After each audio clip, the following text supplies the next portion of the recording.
Welcome to this explainer. Today, we're going to uncover the fascinating and honestly super unexpected history of marriage. We'll be digging into the absolute latest anthropological and historical research. You know, we often think of marriage as this timeless institution, right? Like it's always been rooted deeply in romance. But, as you'll see, the historical record tells a vastly different story. Okay, let's dive right into this because this single concept basically shatters everything we think we know about tying the knot. For thousands of years, love was actually seen as a huge inconvenience to marriage. Seriously, ancient Romans literally considered loving your wife too much to be a form of adultery. Crazy, right? And by the 12th century, folks generally thought it was completely impossible for two married people to even be in love. So, if it wasn't about love, what on earth was it about? Well, to solve this chronological mystery, we're going to look at 5 distinct stages. First, prehistoric mating and monogamy. Second, agriculture and private property. Third, monogamy and the violence debate. Fourth, industrialization to the 1950s. And finally, modern marriage and technology. So, let's kick things off with Section 1, Prehistoric Mating and Monogamy, the Hunter-Gatherer Reality. We hear it all the time, right? The humans are just biologically wired to pair off. But does the historical evidence actually back that up?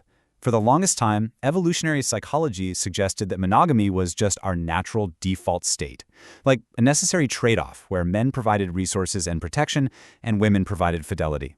But actually, modern anthropologists and researchers have severely questioned that whole assumption. You see, researchers point out that our early human ancestors lived transiently, communally, usually in groups of just a few dozen people. There was absolutely no private property to protect. The evidence actually suggests early humans had incredibly varied mating systems. Get this, some Amazonian tribes even believed in partible paternity. That's the idea that a single child can actually have more than one biological father. In these egalitarian bands, survival depended on the whole tribe working together, not just a single male breadwinner providing for one female. It was a communal effort. To really understand how we completely moved away from that communal lifestyle, we need to trace those 5 chronological stages I mentioned earlier of how marriage actually originated. Our prehistoric roots were totally devoid of property, but everything changed the moment we stopped foraging and started farming. Which brings us to Section 2, Agriculture and Private Property, from foraging to farming. The agricultural revolution literally forced marriage into existence as a strict economic necessity. It happened step by step. Step 1, humans settled down and started accumulating land. Step 2, with this brand new thing called private property, came a brand new problem. How do you keep it in the family? That leads to Step 3, the absolute need for legitimate heirs. And finally, Step 4, the creation of marriage as a binding legal contract. It was specifically designed to guarantee that wealth was safely transferred to the next generation. Marriage was basically a tool to amass wealth, raise armies, and forge political alliances. Not a lot of romance there, right? Now, what's super interesting here is that even after marriage was officially invented, the anthropological record shows that 85% of human societies actually permitted men to have more than one wife. For most of human history, if a guy had the resources, the land, or the power, he often took multiple wives to produce more labor for the farm or more heirs for his empire. So strict universal monogamy, historically speaking, that was absolutely the exception, not the rule. Let's move on to Section 3, monogamy and the violence debate. Why did monogamy take over? Researchers have spent years puzzling over this exact question. If polygyny was so common, why did monogamy eventually become the global standard in highly stratified societies? Well, objectively looking at the science, this debate boils down to 2 major competing theories. We basically have 2 camps. On one side, there's the cultural group selection theory. This argument says monogamy was essentially a massive social engineering tool. The idea was to eliminate the huge pool of angry, unmarried men, thereby reducing male-on-male violence, which then allows civilizations to actually thrive and build. But on the flip side, we have the heritable wealth theory. This camp argues monogamy was purely a financial strategy. It evolved individually to prevent splitting valuable estates into tiny, useless pieces among too many heirs. It was all about concentrating and protecting that inherited wealth. So which one is it? Well, a really massive recent study of 186 different societies actually found much stronger support for the heritable wealth side.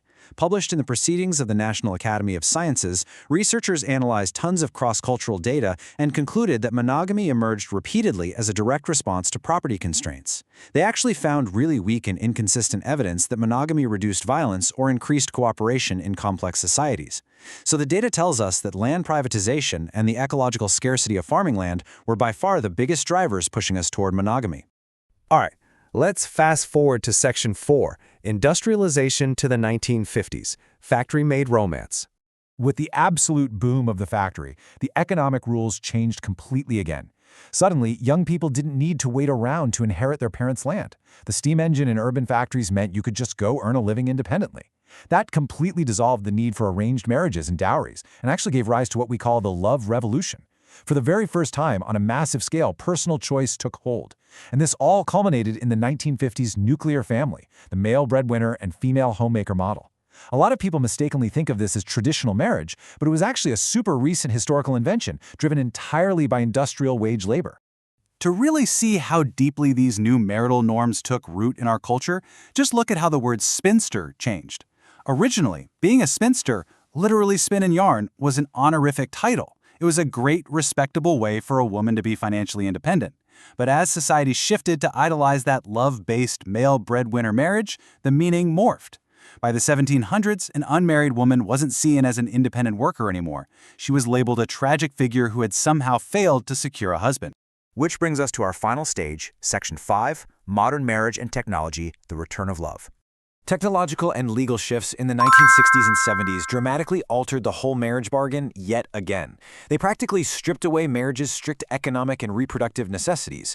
Think about it. The commercial release of the birth control pill in the 60s meant sex was finally uncoupled from reproduction.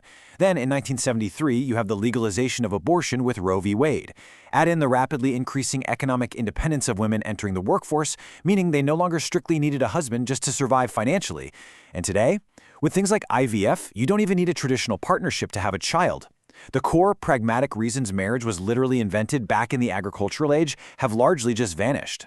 Let's just summarize this massive evolution by comparing where we started to where we are now. We've gone from egalitarian hunter-gatherer bands with communal childcare and fleeting, non-committal bonds based purely on mutual survival, all the way to modern nuclear families founded on intense emotional connection, privatized childcare, and strict monogamy. We've effectively swapped out a system of pure cooperative survival for a system built almost entirely on incredibly high emotional expectations. So I'll leave you with this final, somewhat provocative thought to consider as you reflect on this incredible, ever-changing journey of human relationships. If you no longer need marriage for land, for survival, or even to have children, then choosing to tie your life to someone else's is now a purely voluntary leap of faith. Stripped of all its historical, economic, and reproductive requirements, does that lack of structural support make modern marriage, based only on love, more fragile than ever before? Or does it make the choice to stay together the most deeply sacred and intentional commitment in all of human history?